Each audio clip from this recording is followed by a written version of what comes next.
శివయ్య తండ్రి నిజంగానే తన భక్తుల పూజల్ని స్వీకరిస్తున్నాడా? లింగాష్టకం చదివేప్పుడు మీకు ఇటువంటి అనుభూతి కలిగిందా? హాయ్ అండి, welcome back to my channel. చెంబుడు నీళ్లను సమర్పిస్తే చాలు వాళ్ళ భక్తికి పొంగిపోయి కోటి వరాలనిచ్చేవాడు. అటువంటి శివయ్య తండ్రి గురించి, అదేవిధంగా శివయ్య తండ్రికి పూజ చేసేటప్పుడు ఎటువంటి తప్పులు చేయకూడదు, ఆ మహాదేవుని గొప్పదనం గురించి, మరికొన్ని లీలల గురించి ఈ వీడియోలో అయితే మనం తెలుసుకుందాం. ఈ వీడియోని మాత్రం ఎక్కడ స్కిప్ చేయకండి. మనందరికీ తెలుసు శివయ్య తండ్రికి ఇష్టమైన వారం శివ అనే పేరులోనే ఉంది ప్రత్యేకమైన అంతరార్థం. శి అంటే మనకు శాశ్వతమైన ఆనందం అని అర్థం. అలాగే మగవారి యొక్క శక్తి అని అర్థం. వా అంటే మహిళల శక్తి అని అర్థం. శివయ్య తండ్రిని లింగ రూపంలో పూజిస్తే జీవితంలో ఉన్నత స్థాయికి చేరుకుంటారు. అదేవిధంగా ఎటువంటి పాపాలు చేసినా ఆ పాపాలన్నీ శివయ్య తండ్రి దయ వలన తొలగిపోతాయని మన వేదాలు చెబుతున్నాయి. శివయ్య తండ్రి తన భక్తుల కోరికలను చాలా తేలికగా నెరవేరుస్తాడు. అంతేకాదు చాలా తొందరగా ప్రసన్నమవుతాడు అని ప్రతీది. ఇక సోమవారం నాడు శివయ్య తండ్రికి పూజ చేసేటప్పుడు కొన్ని నియమాలనేవి పాటించాలి. శివయ్య తండ్రికి బిల్వపత్రం అంటే చాలా ఇష్టం. 3 ఆకులు కలిగిన బిల్వపత్రాన్ని శివయ్య తండ్రికి సమర్పించడం వలన మన గత 3 జన్మల పాపాలు తొలగిపోతాయని వేదాలు చెబుతున్నాయి. అంతేకాకుండా శివయ్య తండ్రి ఇష్టమైన రోజు అయిన సోమవారం రోజు బిల్వపత్రాన్ని సమర్పిస్తే చాలా మంచి జరుగుతుంది. బిల్వపత్రం అనేది త్రిశూలానికి సంకేతం. కానీ ఈ బిల్వపత్రాన్ని మనం శివయ్య తండ్రికి పెట్టేటప్పుడు, చెట్టు నుండి తీసుకునేటప్పుడు కొన్ని నియమాలనేవి పాటించవలసి ఉంటుంది. బిల్వపత్రాన్ని శివయ్య తండ్రికి ఇష్టమైన రోజు అనగా సోమవారం, అమావాస్య నాడు, ఇంకా అష్టమి, నవమి, మకర సంక్రాంతి, పౌర్ణమి రోజులలో ఆకును చెట్టు నుండి వేరు చేయకూడదు. మిగతా రోజులలో చెట్టు నుండి బిల్వపత్రాన్ని తీసుకొని పూజ చేసుకోవచ్చు. అదేవిధంగా బిల్వపత్రాన్ని చెట్టు నుండి తీసుకున్న తర్వాత ఆ పత్రాన్ని నీటితో శుభ్రం చేసిన తర్వాతే శివయ్య తండ్రికి సమర్పించాలి. అదేవిధంగా శివయ్య తండ్రికి పసుపు కుంకుమల కంటే గంధంని, భస్మాన్ని సమర్పించడం చాలా ఇష్టం. ఎందుకనేది నేను చెప్తాను. పసుపు కుంకుమ అనేది వేడిని కలిగిస్తుంది. శివయ్య తండ్రి ఎప్పుడూ ధ్యానంలో ఉంటాడు కాబట్టి గంధంని, భస్మాన్ని సమర్పించడం వలన చాలా మంచి జరుగుతుంది. అదేవిధంగా శివయ్య తండ్రికి సమర్పించే పండ్లలో ఎటువంటి నియమాలు లేవు.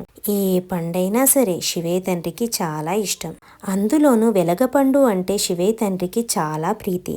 అదేవిధంగా మీరు ఇంట్లో శివలింగాన్ని పెట్టుకున్నట్లయితే ప్రతినిత్యం శివయ్య తండ్రికి అభిషేకం మాత్రం చేయాలి. నేను ప్రతినిత్యం శివయ్య తండ్రికి అభిషేకం చేసినప్పుడు, ఆ లింగాన్ని టెంపుల్లో పెట్టినప్పుడు ఏం జరిగింది అని లాంగ్ వీడియో నేను చేసి పెట్టాను, చూడండి. మొత్తం అసలు నా దగ్గర ఉన్న విగ్రహానికి భస్మం అయితే వచ్చింది. అస్సలు నమ్మరు, అసలు నేను కూడా నమ్మలేదు ఈ సంఘటనని. అప్పుడు నేను తెలుసుకున్నాను నిజంగానే శివయ్య తండ్రి మన పూజలని ఖచ్చితంగా స్వీకరిస్తాడు అని. ఆ సంఘటన మాత్రం అసలు నా జీవితంలో అస్సలు మర్చిపోలేను. అదేవిధంగా శివయ్య తండ్రికి పూజ చేసే ముందు వినాయకునికి పూజ చేయడం వలన చాలా మంచి జరుగుతుంది. ఈ విషయాన్ని శివయ్య తండ్రి స్వయంగా చెప్పాడని మన పురాణాలు చెబుతున్నాయి. మనం సమర్పించే పువ్వులు కానీ, ఫలములు కానీ, ప్రసాదాలు కానీ ముందుగా విఘ్నేశ్వర స్వామికి సమర్పించిన తర్వాత శివయ్య తండ్రికి సమర్పించడం చాలా మంచిది. అదేవిధంగా శివయ్య తండ్రికి సమర్పించే ప్రసాదాలలో తులసి దళం ఉండకుండా చూసుకోవాలి. ఇంకా ఏ దేవుడికైనా సరే మనం చేసే పూజ అనేది బ్రహ్మ ముహూర్తంలో చేస్తే విశేషమైన ఫలితాలని పొందవచ్చు. శివయ్య తండ్రికి పూజ చేసేటప్పుడు మనసులో ఓం నమ శివాయ అనే నామాన్ని స్మరించుకోవడం చాలా మంచిది. ఇప్పుడు మనం శివయ్య తండ్రిని వేటితో అభిషేకం చేస్తే మనకు ఎటువంటి ఫలితాలు వస్తాయి అనేది తెలుసుకుందాం. శివయ్య తండ్రి అభిషేక ప్రియుడు. హరహర మహాదేవ అంటూ మనసారా స్మరిస్తూ జలంతో అభిషేకించిన భక్తునకు వశమయ్యి కోరికలను తీర్చే బోలాశంకరుడు. ఆవు పాలతో అభిషేకం చేస్తే సర్వ సౌఖ్యములను ప్రసాదించును. పెరుగుతో అభిషేకించిన బలము, ఆరోగ్యం, యశస్సు లభించును.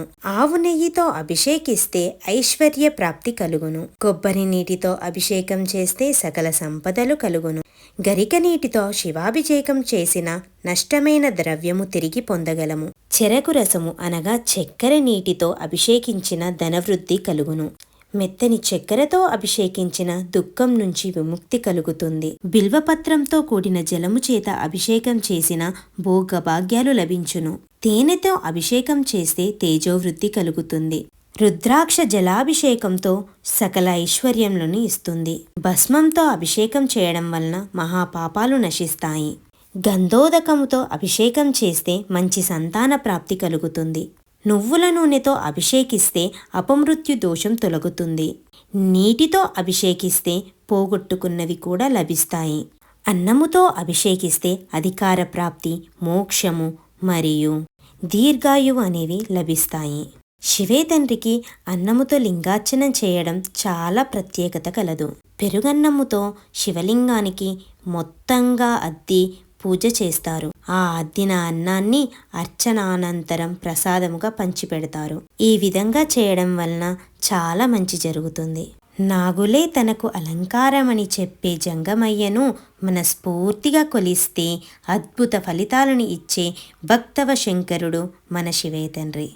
అదేవిధంగా ప్రతినిత్యం ప్రతిరోజు లింగాష్టకం చదవడం వలన చాలా మంచి జరుగుతుంది. ప్రతిరోజు ఉదయం నేను నామాలు, శివే తండ్రి నామాలు రాస్తూ లింగాష్టకం అయితే మనసుకి ఎంతో హాయిగా ఉంటుంది. చాలా ప్రశాంతంగా అనిపిస్తుంది కూడా. తదేకంగా శివే తండ్రిని చూస్తూ లింగాష్టకం చదివినప్పుడు ఆ ఆనందం మాటల్లో చెప్పరానిది. కొద్ది సమయం వరకు ఎటువైపు చూసినా శివే తండ్రి మనని చూస్తున్నట్టుగానే అనిపిస్తుంది. ఇటువంటి అనుభవం మరి ఇంకెవరికైనా అనిపించిందో కామెంట్ చేయండి.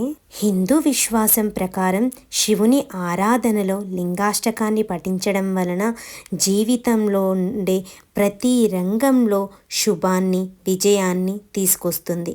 లింగాష్టకాన్ని నిత్యం పఠించడం ద్వారా మన జీవితంలో అన్ని శుభాలే కలుగుతాయి. ఈ అనుభవం అనేది ప్రతిరోజు పఠించిన వారికి మాత్రమే తెలుస్తుంది. ఇంకా శివే తండ్రికి భస్మం అంటే చాలా ఇష్టం. భస్మమే పరమశివుని స్వరూపమని, దానిని ఉపయోగించడం వల్ల దుఃఖాలు, పాపాలు నశిస్తాయి అని శివపురాణంలో చెప్పబడింది. శివే తండ్రి కరుణామయుడు. మనస్ఫూర్తిగా భక్తితో నీటిని సమర్పిస్తే చాలు, వారి భక్తికి సంతోషించి తన ఆశీర్వాదాలని కురిపిస్తాడు. అందుకే శివయ్యని బోలా శంకరుడు అని కూడా పిలుస్తారు. అంతేకాదు శివే తండ్రి జీవన విధానం ఇతర దేవుళ్ళలా ఉండదు. పాములనే ఆభరణంగా ధరించేవాడు. శరీరానికి భస్మాన్ని పూసుకునేవాడే శంకరుడు. ఆ తండ్రి గురించి ఎంత చెప్పినా తక్కువే. ఎన్నో లీలలున్నాయి ఆ తండ్రి గురించి చెప్పడానికి. నేను పూజిస్తున్న విగ్రహానికి భస్మం ఎలా వచ్చిందో ఆ వీడియో లింక్ డిస్క్రిప్షన్లో ఇస్తాను. అసలు ఏం జరిగింది, ఎలా జరిగింది అని క్లుప్తంగా వివరించాను. ఆ వీడియో గనక చూడకపోతే చూసేయండి. ఈ వీడియో గనక మీకు నచ్చినట్లయితే లైక్ చేయండి, షేర్ చేయండి, కామెంట్ చేయండి. మరిన్ని ఇటువంటి వీడియోల కోసం నా ఛానల్ని అయితే సబ్స్క్రైబ్ చేసుకోండి. ఓం నమః శివాయ. శ్రీమాత్రే నమః.